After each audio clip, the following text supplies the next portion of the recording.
کشش ثقل جو ہے وہ زمین پہ کسی بھی جسم کے اوپر عمل کرنے والی قوت کو ہم کشش ثقل کہتے ہیں۔ یہ قوت جو ہے باڈی کو زمین کے یا کوئی بھی پلانٹ ہو اس کے مرکز کی طرف لے جانے کی کوشش کرتی ہے۔ اس قوت کو سب سے پہلے نیوٹن نے ڈسکور کیا تھا اور اس کی ویلیو زمین کے لیے 9.8 میٹر پر سیکنڈ اسکوائر ہے۔ اللہ تعالیٰ نے مسلمانوں کو یہ موٹیویٹ کیا ہے قرآن پاک کے نزول ہونے کے وقت سے کہ آپ اپنی دنیا پر، اپنی یونیورس کے اوپر سوچتے رہیں۔ الذین یتفکرون فی خلق السماوات والارض ربنا ما خلقت ھذا باطلا سبحانک فقنا عذاب النار۔ اور اسی وجہ سے مسلمانوں کی جتنی عبادات ہیں، حج ہے، نماز ہے، روزہ ہے، ان سب کے لیے ایسٹرونومی، رصدگاہ، سورج اور سیاروں کا مطلب گھومنا بہت ضروری ہے۔ اللہ سبحانہ وتعالیٰ نے سورہ یاسین میں بھی یہی کہا ہے لَلشَّمْسِ يَنبَغِي لَهَا أَن تُدْرِكَ الْقَمَرَ وَلَا اللَّيْلُ سَابِقُ النَّهَارِ۔ اور آپ کا سوال یہی تھا، اور یہ اللہ تعالیٰ کے بنائے ہوئے قوانین کشش ثقل کی وجہ سے ہے۔ آپ ایک کوئی پتھر کو گراتے ہیں یہاں سے، وہ سیدھا زمین کے اوپر آ جائے گا، لیکن اس کو تھوڑی سی آپ پش دے دیں وہ تھوڑی سی دور آگے جا کے گرے گا، تھوڑی سی زیادہ پش دے دیں تو تھوڑا سا آگے اور زیادہ دور جا کے گرے گا۔ ایک خاص حد کے اوپر آئے گی کہ جب اس کی ویلوسٹی، رفتار اتنی زیادہ ہو جائے گی کہ اب وہ زمین پر نہیں گرے گا بلکہ وہ زمین کے گرد اپنے مدار پہ چکر لگانے لگے۔ کئی مقامات پر قرآن کریم میں اس طرح کی آیتیں ہیں ان فی خلق السماوات والارض واختلاف اللیل والنہار لآیات لأولی الالباب یا لآیات لقوم یعقلون، کہ زمین اور آسمان کی تخلیق میں، دن اور رات کے آنے جانے میں نشانیاں ہیں۔ وہ نشانی کیا ہے؟ وہ نشانی یہی تو ہے کہ یہ کبھی ڈسٹرب نہیں ہوتے۔ سورہ ملک میں کہا گیا ما تری فی خلق الرحمن من تفاوت، کیا اللہ کی تخلیق میں تمہیں کہیں تفاوت، کوئی فرق نظر آتا ہے؟ فرجع البصر، دوبارہ غور کرو اس کے اوپر، هل تری من فطور، کیا تمہیں کوئی فلاؤ نظر آتا ہے؟ یہ لا آف نیچر ہے، اس کے اندر کوئی فلاؤ نہیں ہے۔ اور یہ وجہ ہے کہ ہم پیشن گوئیاں کرتے ہیں۔ مثلا ہم آج بیٹھ کے پیشن گوئی کر سکتے ہیں کہ فلاں سال میں 15 سال بعد، 25 سال بعد، ایون 200 سال بعد، 1000 سال بعد سورج گرہن کب ہوگا، چاند گرہن کب ہوگا، کن ملکوں سے وہ نظر آئے گا، کتنی دیر کے لیے ہوگا، کتنے بجے شروع ہوگا، کتنے بجے ختم ہوگا۔ یہ ساری کیلکولیشن کیوں ہو رہی ہے؟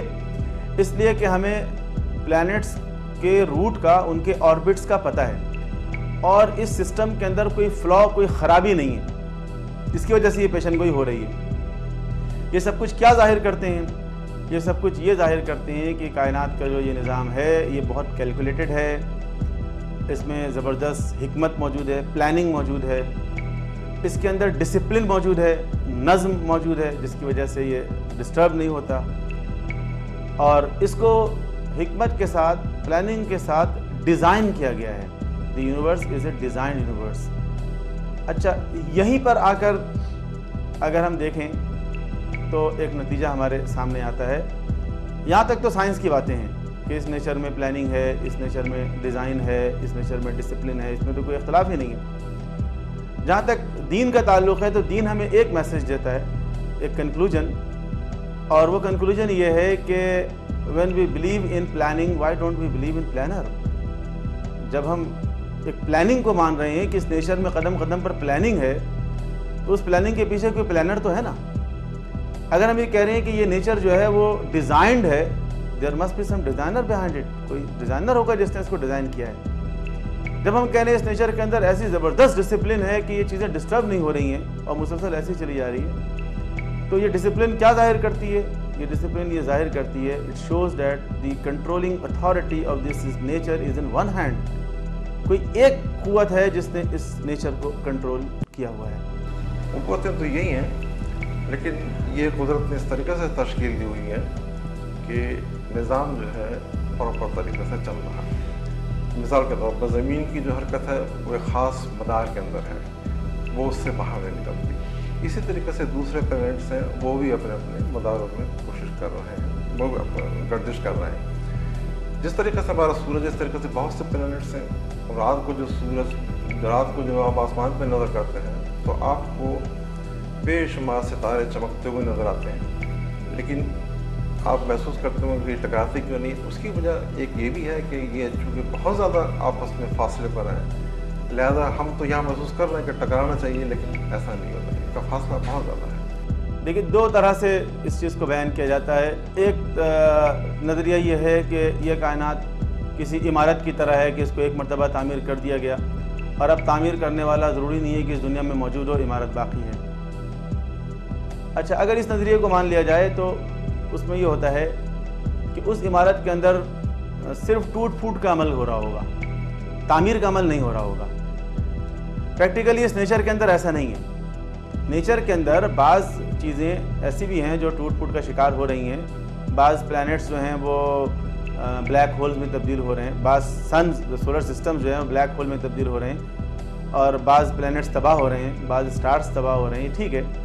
ساتھ ساتھ کریشن بھی ہو رہی ہے، اور سائنسدان تو کہتے ہیں کہ the universe is expanding like balloon، اور مسلسل نئے نئے گلیکسیز، نئے نئے پلانٹس، نئے نئے سولر سسٹمز وجود میں آ رہے ہیں۔ تو دونوں طرح کا عمل ہو رہا ہے۔ تو یہ عمارت کی طرح نہیں ہے کہ جس کو تعمیر کرنے والا ممکن ہے کہ مر گیا ہو، چلا گیا ہو، ختم ہو گیا ہو، بلکہ یہ اس بس کی طرح ہے کہ جس کو ایک ڈرائیور چلا رہا ہے اور اس کی نظر ذرہ بھر کے لیے ادھر ادھر ہو جائے تو وہ بس تباہ ہو جائے گی، ہے نا۔ غالب نے کہا تھا، دہر جز جلوے یکتا یہ معشوق نہیں، ہم کہاں ہوتے اگر حسن نہ ہوتا خود بھی۔ خاص طور پر زمین کے اندر یہ نظام جو ہے سو زمین کے اوپر ہے اور دوسرے سیاروں میں نہیں ہے، تو یہ قدرت کی ایک خاص مہربانی ہے۔ یہ آپ کہیں کہ قدرت کو ایسا ہی کرنا تھا، اس لیے تقریباً 30 کلومیٹر تک یہ فضا ایک ہے جس میں کہ ہم سانس بھی لیتے ہیں، اور جتنے بھی ریڈیشن سولر سے یہاں آتے ہیں ان سے ہم پروٹیکٹ بھی کیے جاتے ہیں۔ تو یقیناً ایک اشیاء ثقل جو ہے اس کو اپنی جگہ پر برقرار رکھنے کے لیے مددگار ثابت ہوتی ہے۔ دیکھیے، سورہ رات کی جو دوسری آیت ہے، اللہ الذی رفع السماوات بغیر عمد ترونہا، اور سورہ لقمان کی 10ویں آیت ہے، خلق السماوات بغیر عمد ترونہا۔ میرا خیال ہے کہ یہ ترونہا جو ہے یہ ظاہر یہ کرتا ہے کہ ستون ہیں اور نظر نہیں آ رہے ہیں، ورنہ یہ کافی تھا کہنا کہ اللہ الذی رفع السماوات بغیر عمد، اللہ وہ ہے جس نے آسمان کو بغیر ستون کے پیدا کیا۔ جب ستون کے بغیر پیدا کیا تو ستون نظر آنے کا سوال ہی پیدا نہیں ہوتا، لیکن یہ کہنا کہ اللہ وہ ہے جس نے آسمانوں کو بغیر ستون کے پیدا ہوا جس کو تم دیکھ سکو، ترونہا کا مطلب یہ ہے۔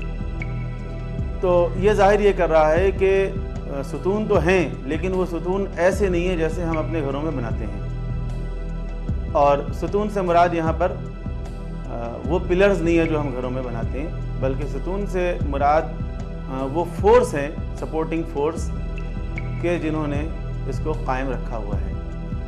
اب وہ فورسز اس وقت فزکس میں ایک اہم سبجیکٹ ہے، میتھمیٹیکل فزکس کے اندر، کہ اس نیچر میں کون کون سی فورسز کار فرما ہیں۔